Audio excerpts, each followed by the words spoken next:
I joined a Phantom Forces game the other day and I sent out a message in the chat. I wanted to know if anyone on the other team wanted to be my friend, and unsurprisingly, everyone said no. Well, mostly everyone. So anyways, I know we're on the opposite team, but do we really know why we're fighting each other? Today, I'm gonna give you the entire backstory behind Phantom Forces, so let's do this. Back in the day, the Phantoms and the Ghosts simply did not exist because they were part of the same mercenary group. So this group was apparently more powerful than every single nation. I mean, not combined, I mean just individually, but still. There was no nation that was able to stand up at all to this extremely powerful group of soldiers.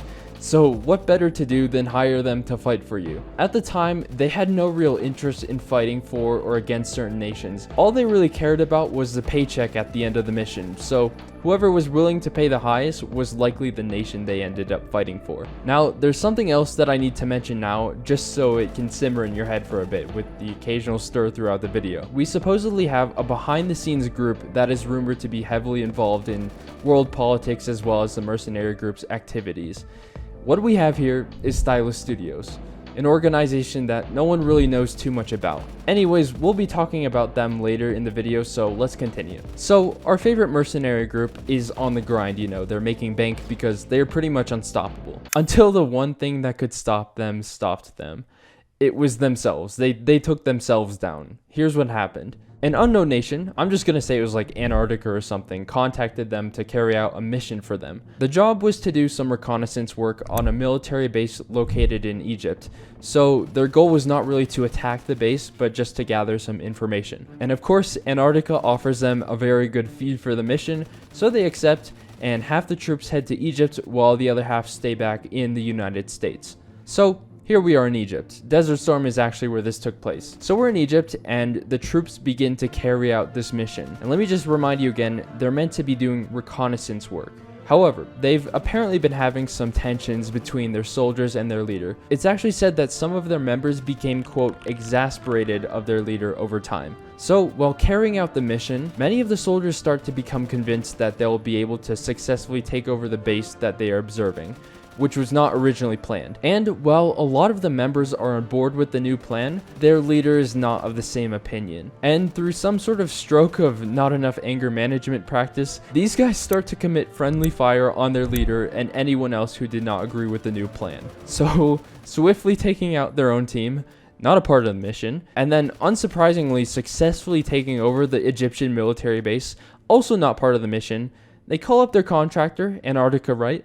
And they're paid for their services. However, as you will recall, half the team did not go to Egypt. The other half that stayed in the United States was not paid at all for this mission. Alright, so seeing as these guys in Egypt have basically committed treason on their own group, they agreed that they should break off and establish a new name for themselves completely separate of what they once were. They decide to call themselves the Ghosts. And on the other side of the Atlantic, the soldiers who remained in the United States during the mission wanted to rebrand themselves as well to wipe away the disappointing remnants of what they once were. They will call themselves the Phantoms. Both groups still carry out the same exact missions and still have the same exact goals in mind. Give my services to the person who will give me the most money. Although now that there are two smaller groups instead of one giant one, the nations are now able to defend themselves because there are now multiple groups for hire. And there's even a console hint in Phantom Forces that indicates that there are more mercenary groups out there than just the Phantoms and the Ghosts. Perhaps after the big split up, smaller groups now had a chance to compete and have since risen up the ladder. So as nations are now able to defend themselves, you'll often see these mercenary groups and even their individual soldiers switching sides, often in favor of the highest fees. So that's why in the game of Phantom Forces, you can be on Ghosts during one battle and then switch to Phantoms the very next battle. And according to the Phantom Forces console, mercenaries constantly switch sides depending on who is paying more. Alright, now a few things to clear up here. First of all, where is Stylus Studios? Well, rumors out there indicate that Stylus Studios could potentially be involved in both groups today. You see, according to the game, a so-called broker is the man who handles the funding and armament of every soldier. However, if you look carefully, many of the weapons carry the Stylus Studios emblem on them, indicating that the broker has some sort of a connection with Stylus Studios. But what else is there? Well, it's believed by some that Stylus has much more involvement than that. It's a possibility that Stylus was behind the initial idea to overthrow the leader back in Egypt, ultimately causing the split of the group into two. And if you think about it, the claim definitely has some merit, because it would actually be a brilliant chess move if it were the truth. With having two groups instead of one, nations are more enticed to engage in combat with one another because they are now able to defend themselves much more easily by just hiring the opposing group. Some even say that Stylus goes as far as to organize conflict themselves, as being the first to touch on the profits would give them a large financial incentive to do so. Other accounts are not so sure of such claims, but then again, they are but mere rumors.